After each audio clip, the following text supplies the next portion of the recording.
Hey everybody. Next up from the Dietrich and von Sternberg set is the 1932 film Shanghai Express. Now in this movie, Marlene Dietrich plays the prostitute Shanghai Lily. She gets on the train to Shanghai along with a number of other passengers, including her old boyfriend, Captain Donald Harvey, Clive Brooks. Now it is a time of civil war in China, so the Chinese military stops the train to check everybody's passports.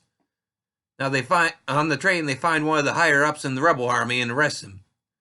However, they miss his superior, Mr. Chang, Warner Oland, who is also on the train. He wires ahead to have the rebels stop the train so they can take a hostage. They end up taking Captain Harvey for the hostage because he's the doctor and was supposed to operate on some big important guy in the Chinese government. So the Chinese government agrees to the exchange, but Mr. Chang is reluctant to hand Captain Harvey over after he stops Mr. Chang from trying to rape Shanghai Lily, essentially.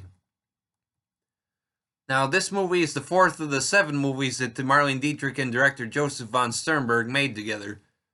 And from what I've been reading, it seems to be considered the peak of their collaboration. From what I've seen so far of the movies, I will agree. And it is a wonderful movie, and like I say, the best one I've seen so far.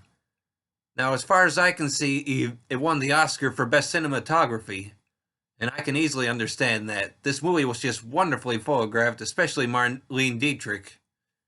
Now, I know the image of Jester Hanswin, character, was praying is certainly one of the movie's most vivid images, from what I've read, and I would agree. All the characters work well for me, too. To look at the trivia, I was reading about how the minister character had to be softened for the movie because of the censors.